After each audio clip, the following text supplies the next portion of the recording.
Olá pessoas, sejam muito bem-vindos a mais um vídeo do canal Empower Code. Estou trazendo esse vídeo aqui para falar um pouco sobre os conceitos do Solid e da importância de aplicar esse tipo de conceitos para uma escrita de um código mais assertivo, com uma facilidade maior de manutenção e também visando o objetivo de um código testável, tanto que vai ser um dos próximos vídeos que eu vou acabar trazendo. Nesse vídeo eu vou estar fazendo uma aplicação simples. A ideia é bem tranquila, é um terminal, uma linha de comando onde eu vou digitar um texto e ele vai me devolver esse texto criptografado usando ou o alfabeto numérico ou o código Morse e talvez a cifra de César, para demonstrar ali um pouco mais sobre a aplicação desses conceitos em um ambiente um pouco mais prático, né? Eu acho que limitar muito a quantidade de possibilidades que a gente tem dentro do software, eu não conseguiria trazer uma demonstração tão efetiva quanto eu trouxesse uma gama maior de possibilidades. Então vamos lá, eu vou acessar aqui a minha pasta de projetos e eu vou criar aqui uma pasta para colocar esse projeto em questão. Eu não fiz ele antes, na verdade faz muito tempo que eu escrevi um artigo sobre Solid.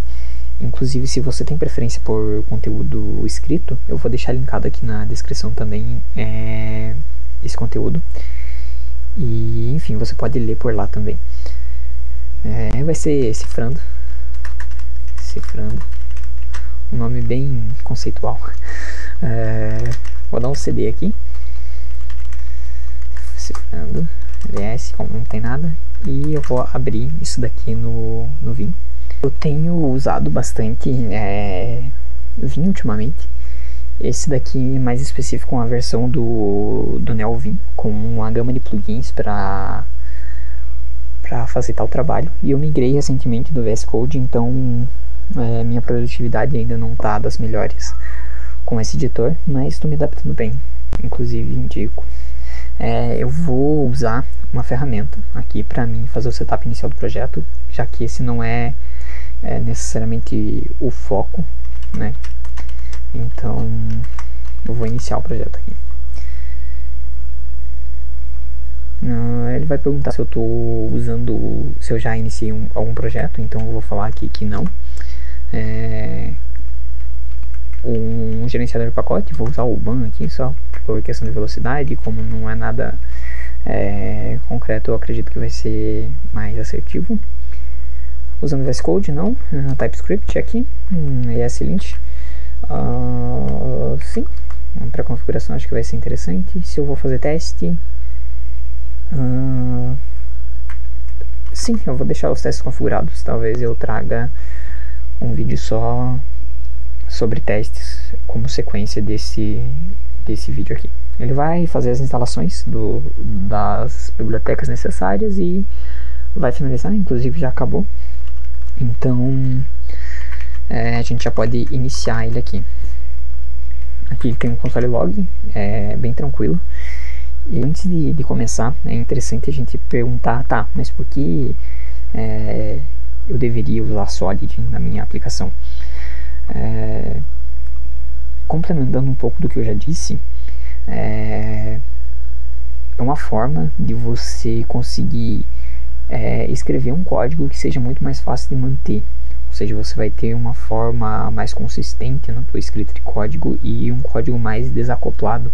Consequentemente, um código mais desacoplado é um código mais fácil da manutenção. Então, muito vem da parte da manutenção e de como você mantém um software por um período longo de tempo.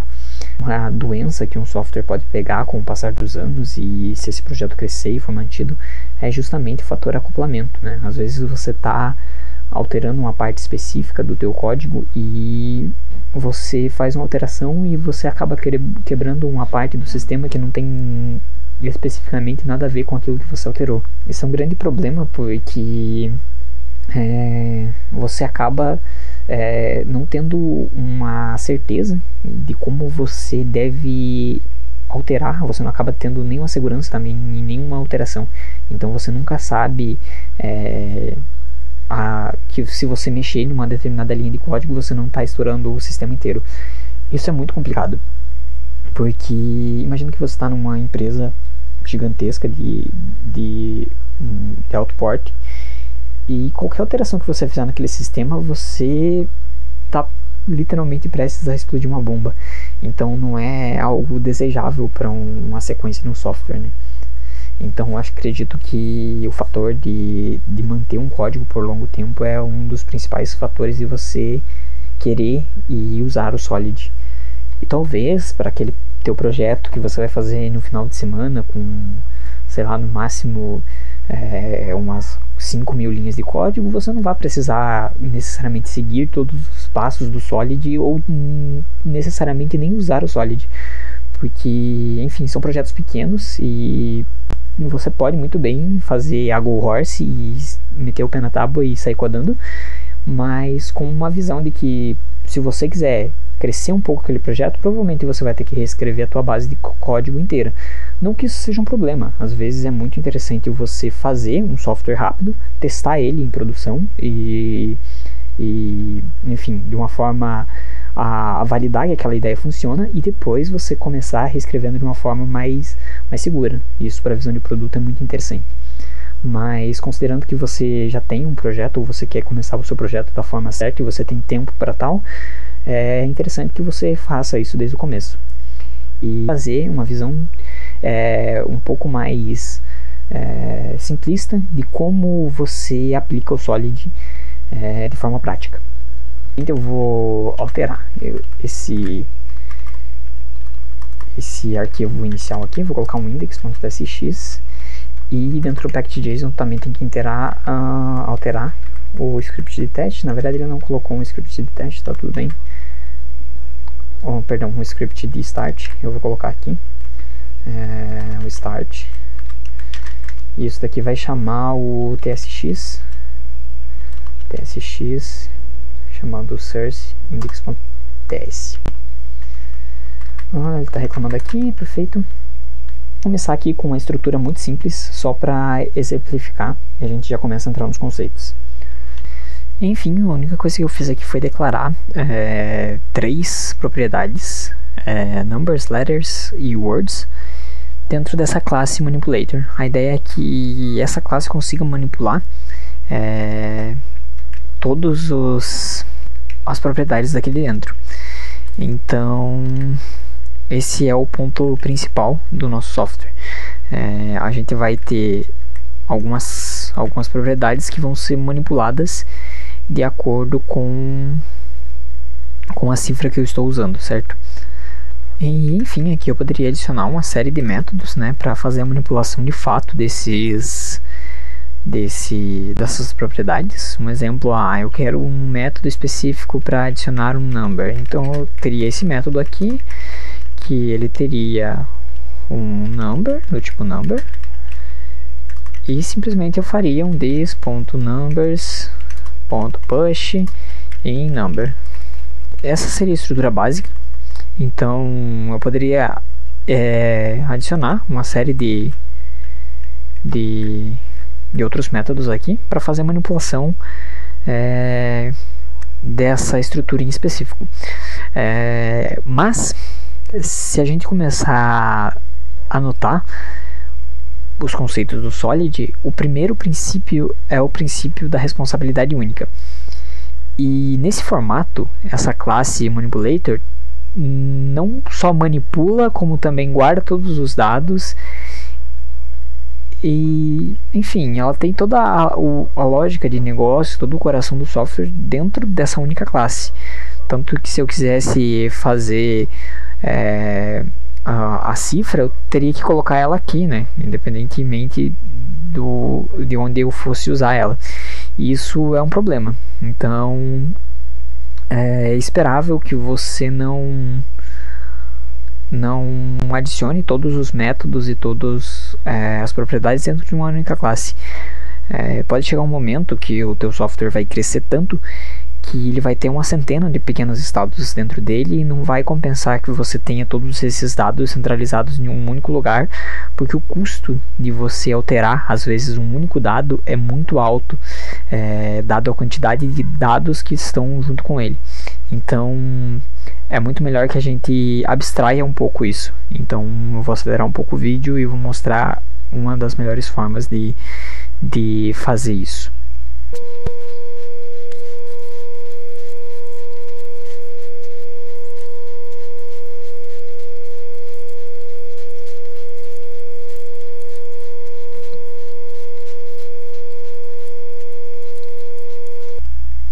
Bom, dessa forma, agora eu tenho uma classe que manipula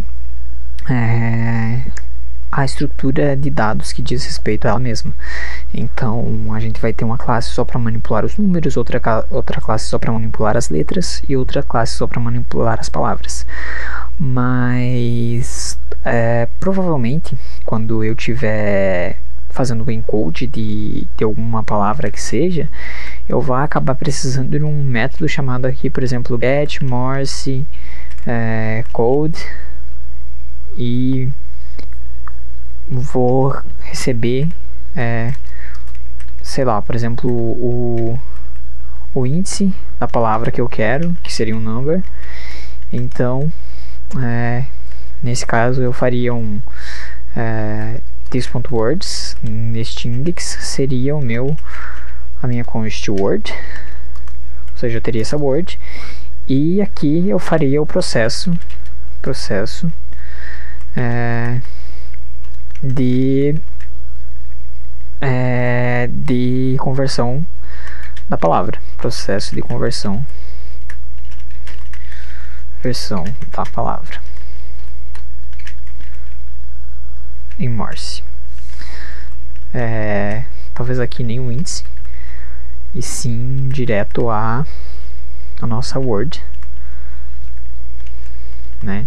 Aí eu pegaria um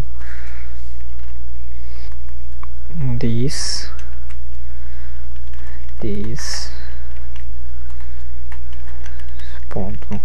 words.find uma word onde word seja igual ao word que eu estou recebendo. Bom, para quem está se perguntando por que eu não fiz direto, só atribuí word ao word, eu usei essa que eu estou recebendo aqui, normalmente tem um conceito de validação, né? Então, o único valor válido é o valor dentro da classe. Então, você considera que nada que venha de externo seja algo verdadeiro. Óbvio que para esse exemplo é idiótico, mas para coisas como classes mais complexas, entidades mais complexas, isso daqui é super válido. Inclusive, logo mais para frente eu vou demonstrar para vocês como ficaria isso. Então, aí eu faria aqui o processo, né, de conversão da palavra em Morse. Porém, esse método não diz respeito à classe de manipulação das palavras em si. Supondo que aqui eu tenho um array, certo? E essa classe serve apenas para manipular esse array e não a palavra em si que eu quero dele. E talvez, levando em consideração aqui que eu tenho uma classe de manipulação de letras, seria até interessante que cada letra tivesse o seu próprio encode, de uma forma que esse método pertencesse não à palavra, mas sim à letra em específica. Ou seja, uma letra vai ter um valor associado a ela, dependendo do encode que eu estou querendo usar. Então seria muito mais interessante que esse get Morse code estivesse atrelado à letra e não à palavra. Então esse método aqui acaba não dizendo respeito à classe de manipulação das palavras, e sim um conceito da palavra em si. Então agora a gente começa a ver uma necessidade de deixar a nossa estrutura de dados um pouco mais complexa, e é isso que vai acontecer agora. Eu vou acelerar o vídeo e volto quando eu terminar.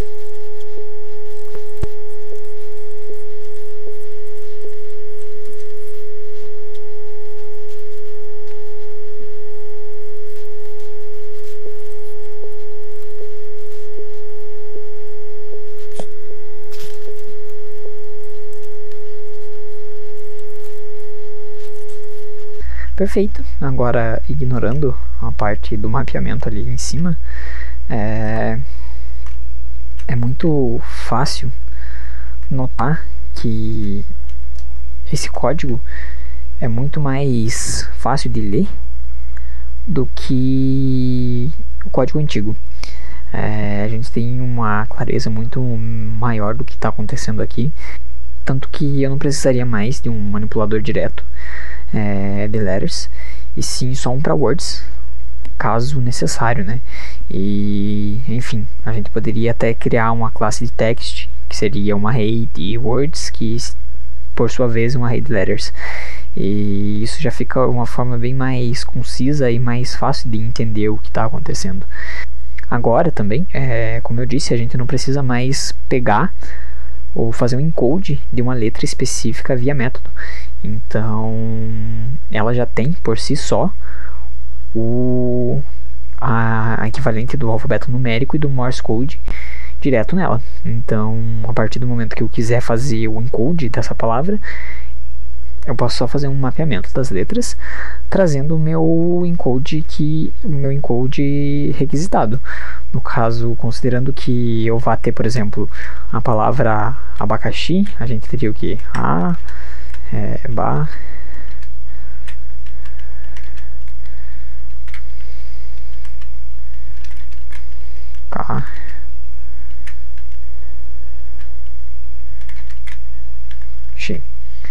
Nesse caso, se eu tivesse aqui, por exemplo, um método de get Morse Code,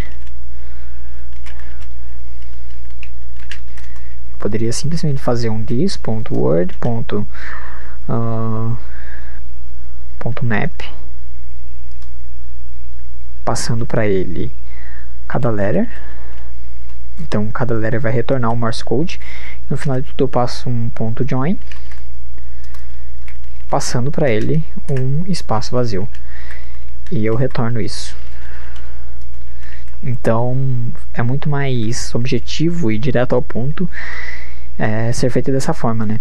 E bom, a ideia principal do princípio da responsabilidade única é isso: você ter uma visão inteligente de como você vai separar a responsabilidade de cada parte do teu software. Então aqui a gente pode ver que a letra ela tem responsabilidade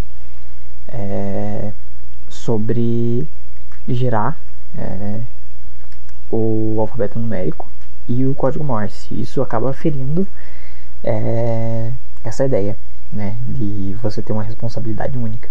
Ela não serve apenas para guardar o char específico da letra, mas para acabar gerando o encode desse char. Isso acaba indo um pouco contra os princípios, mas eu vou deixar isso aqui por enquanto para fazer uma demonstração dos outros princípios mais para frente. Da mesma forma aqui, né, que a classe Word ela também está sendo responsável hoje por retornar a palavra encriptada. E bom, isso talvez não seja a responsabilidade de uma classe que é única especificamente para guardar o dado em si, né? Então isso acaba sendo um problema. Óbvio que para coisas pequenas isso não vai se tornar um problema tão cedo, mas se você visar um software maior, isso com certeza é um problema a se dar um pouco de atenção. Bom, na sequência, para o segundo princípio do Solid, a letra O é o Open Close Principle.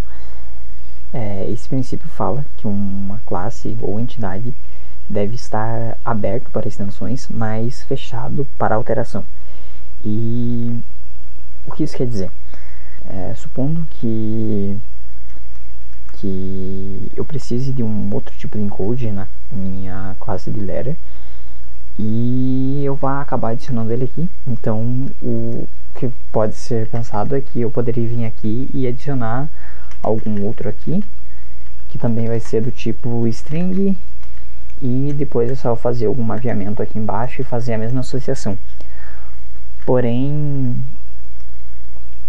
você concorda comigo que eu acabei de alterar a classe de letter, e não é isso que a gente quer, né? O conceito diz que é preferível que você estenda a classe ao invés de alterá-la diretamente. Isso acaba sendo problemático por fatores de adição ou de sequência, né? Quando um software começa a expandir de uma forma grande. Vamos supor que eu tenha aqui 35 encodes diferentes e para cada um que eu vá adicionar eu tenho que alterar a classe ladder.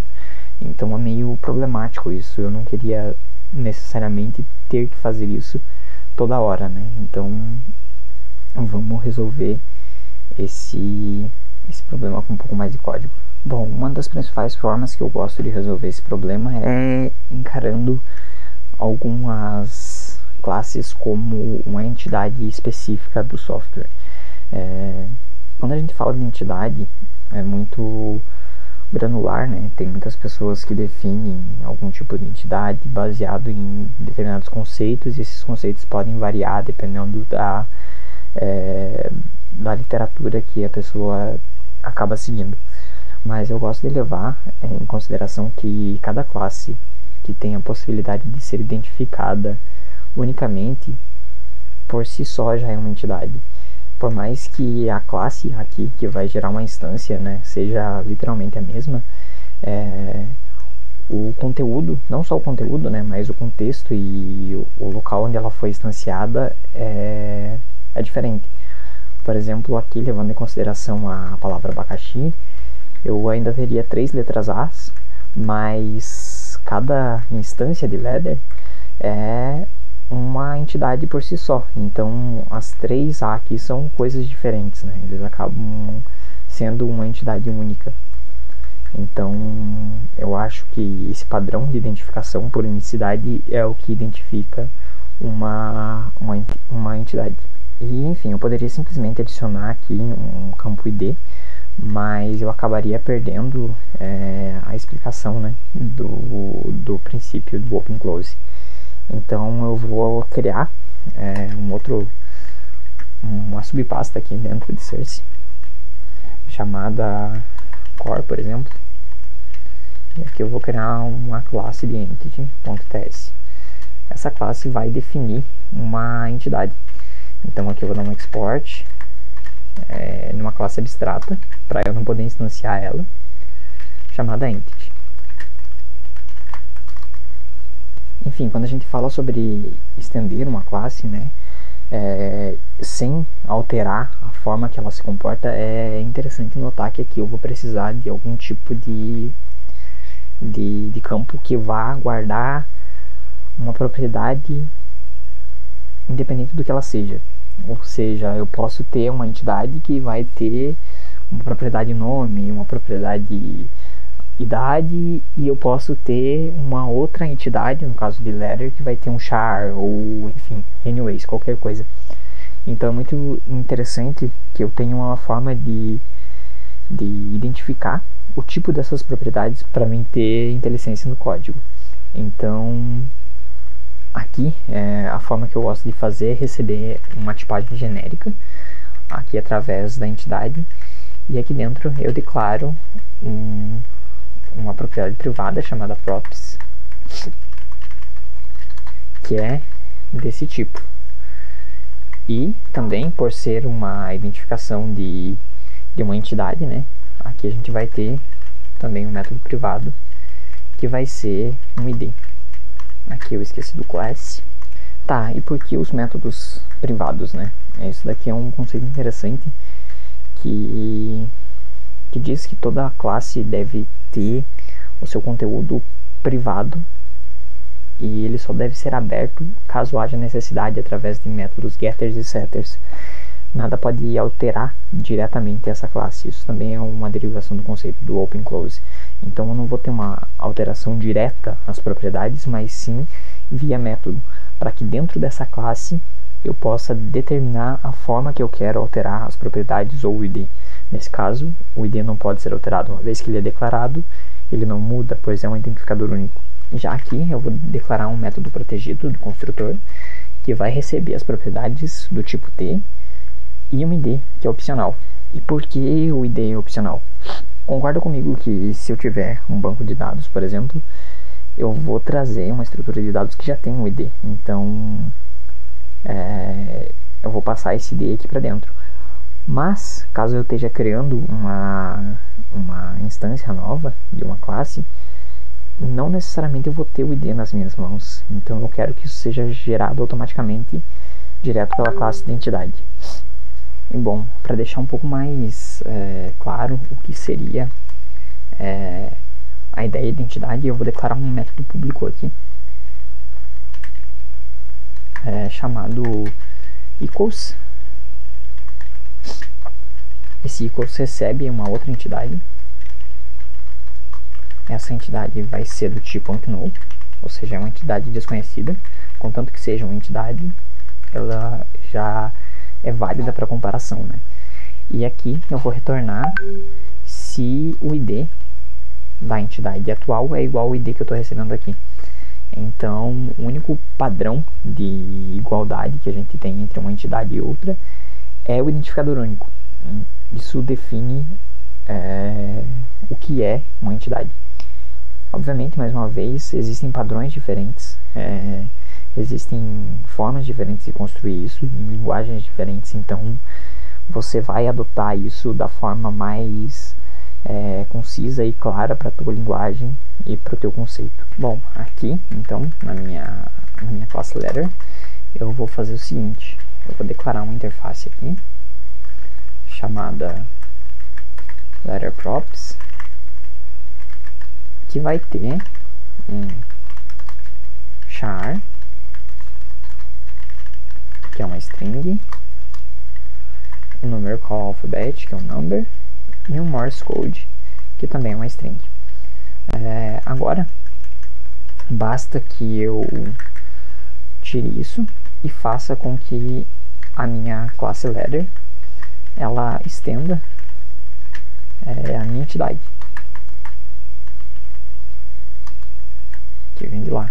Aqui eu vou passar o tipo genérico, definindo as propriedades que eu vou ter dentro de letter, no caso letterProps, e nesse caso ele vai começar a reclamar que o construtor da classe não estou chamando super, né?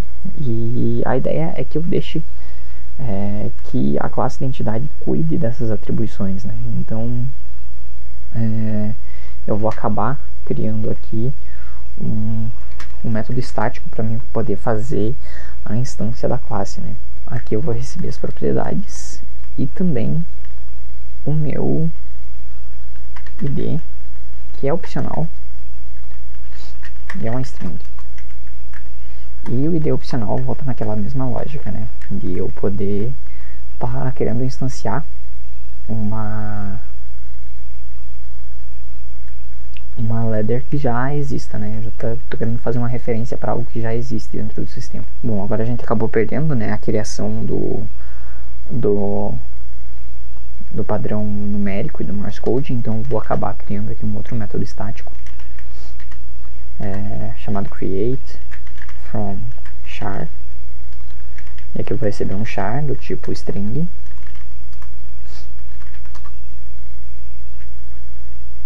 que vai ter uma const letter, que vai receber new letter, e aqui eu faço aqui vai ser letter.create, e aqui eu vou passar para ele, obviamente, o char, o alfabeto numérico e o código Morse, e aqui eu retorno a minha letter. Perfeitamente, vamos fazer algo muito parecido para a classe Word. Bom, eu só fiz a mesma coisa, né? Criei um método estático create e um outro método estático para fazer a criação através de uma palavra, para fazer o que a gente já estava fazendo no construtor. Um ponto interessante aqui é que agora, para mim acessar a propriedade dessa classe, eu tenho que acessar usando this.props. E como aqui eu tenho um array de letters, aqui embaixo eu não tenho acesso ao letter.morseCode e também não vou ter acesso ao props. Na verdade não deveria ter. Aqui não era para mim ter acesso ao props, mas eu tenho acesso a ele porque aqui em entity isso isso daqui deveria ser, em vez de private, protected, né, que ele vai ser algo protegido. E aqui eu não tenho o getter para as props, então isso daqui fica mais ou menos assim. E aqui ele muda também a nomenclatura, então para mim deixar o padrão, né, eu tiro o underline aqui e deixo ele chamado props. Aqui é só fazer a atribuição correta e tá tudo certo. Perfeito, agora sim, se eu tentar acessar o props de letter, eu não deveria ter. Sim, só temos o método equals e o id. E por que isso? Obviamente porque tudo na classe só diz respeito a ela mesma, ela está completamente fechada do mundo exterior, e eu devo exibir os dados dela para o mundo exterior através de métodos getters, né, para mim fazer algum tipo de validação depois, ou para mim não deixar que dados que não podem sair daqui de dentro saiam. Então aqui, por exemplo, eu vou fazer um get de Morse code e fazer um return de dis.props.morsecode. Agora eu tenho acesso ali embaixo ao Morse code. E bom, essa é a principal base do Open Close, ou seja, a nossa classe entidade, ela está aberta a extensões, mas ela não é alterada diretamente. Então, toda vez que eu preciso de uma entidade que tenha determinadas propriedades, eu não altero especificamente a classe de entidade, mas sim a classe de letter ou entity específico. Obviamente isso não é verdade para essas classes ainda, mas a gente vai deixar essas abstrações mais para frente para facilitar o entendimento dos outros princípios. E bom, um desses princípios, ou seja, o próximo deles, é o princípio de substituição de Liskov, que diz que uma classe pai deve ser substituída, deve ser possível que ela seja substituída por uma classe filho, e isso